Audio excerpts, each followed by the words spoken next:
মাশাআল্লাহ আমাদের ভাগ্যটা খুবই ভালো। আমরা আসলাম গরমে, আর গরম থেকে হঠাৎ করে বৃষ্টি শুরু হলো, বৃষ্টি থেকে একটু ঠান্ডা ঠান্ডা পড়ে গেল।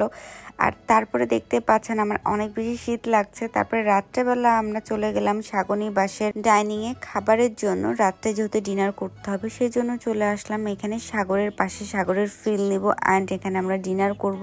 আর এই তো খুব সুন্দর গান হচ্ছে, আর ভাইয়াটার কণ্ঠটা খুবই সুন্দর, আমার তো খুবই ভালো লেগেছে। আপনাদের সাথে একটু শেয়ার করে চলেন।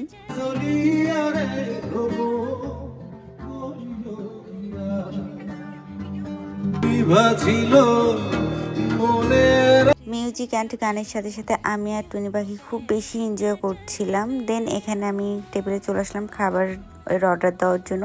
আর আমার সাথে একটা স্পেশাল মানুষ আছে এবং তার সাথে আমরা ডিনার করব। আর এই তো ভিউটা একটু আপনাদের সাথে শেয়ার করি। এই তো আমাদের খাবারও চলে আসছে। আমি fried rice and chicken fry বলেছিলাম, কারণ ফ্রাইড রাইস আমার খুব পছন্দ, চিকেন ফ্রাই আমার টুনি পাখির অনেক পছন্দ। আর এই তো মান্নান ভাই এখানে বসে আছে। মান্নান ভাইকে ফোন করে ডেকে নিয়েছিলাম, আমার খুব কাছের একজন মানুষ, ভালোবাসার মানুষ মান্নান ভাইয়া। অ্যান্ড সবাই মিলে একসাথে বসে ডিনার করব, আর সাথে মিউজিক গান দুটোই উপভোগ করব। আর সাথে তো হচ্ছে আছেই সাগরের গর্জন। অ্যান্ড সাগরটা দেখতে পাচ্ছি আমরা সাগরের পাড়েই যেহেতু লাগানো এই হচ্ছে ডাইনিংটা।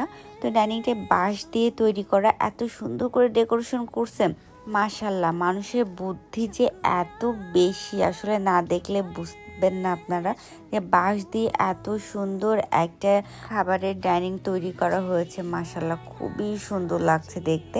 আর কিছু সুন্দর সুন্দর কালারিং ফুল, ছোট ছোট লাইটগুলো ব্যবহার করেছে যাতে এটা সৌন্দর্যটা আরও দ্বিগুণ হয়ে গেছে। আর বেলুন দিয়ে সাজানো আছে, যেটা আমার টুনি পাখি তো ভীষণ পছন্দ হয়েছে। আর এই তো দেখেন সে কিভাবে হাত ধুচ্ছে, লেবু দিয়ে পানি দিয়ে খুব সুন্দর করে সে হাতটা ওয়াশ করে নিচ্ছে।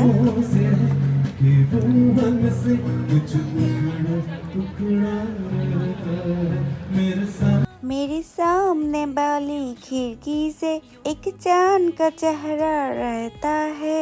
যাই হোক, আমার এই গানটা খুবই পছন্দের, তাই আপনাদের সাথে একটু আমার ভাঙা কণ্ঠে শেয়ার করলাম। তারপরে চলে আসলাম আমি আর টুনি পাখি একটু বাহিরে। এখানে খুব সুন্দর করে ডেকোরেশন করা আছে, দেখতে পাচ্ছেন। এখানে আমরা হচ্ছে এসে একটু বসবো অ্যান্ড ডিনার শেষে এখন একটু মিষ্টি আইটেম না খেলে হয়, তো এখানে আমরা কিছু খাবার বলে আসছি। টুনি পাখি যেহেতু আইসক্রিম খাবে এই সময়, তো আমারও আইসক্রিম খেতে ইচ্ছা করছে, দেন আমিও আইসক্রিম বলে আসলাম। আর এই তো রাতের ভিউটা অসম্ভব সুন্দর। এখানে বসে এখন আমি পুরো সাগরটার ফিল নিব অ্যান্ড সাগরের গর্জনটা শুনবো। সবাই ভালো থাকবেন। আমার ভিডিওটা ভালো লাগলে অবশ্যই লাইক কমেন্ট শেয়ার করতে ভুলবেন না। আর পুরো ভিউটা আপনাদের সাথে শেয়ার করছি। আর এই জন্যই আমি সবসময় এসে সাগরনিবাসেই উঠি, কারণ সাগরনিবাস রিসোর্টটা আমার কাছে খুবই ভালো লাগে। সাগরনিবাসের পুরো রিসোর্টের ভিউটাই আপনাদের সাথে আজকে শেয়ার করব। আশা করি আপনাদের অসম্ভব ভালো লাগবে। भेंट भेज सुनो नैनीताल शहर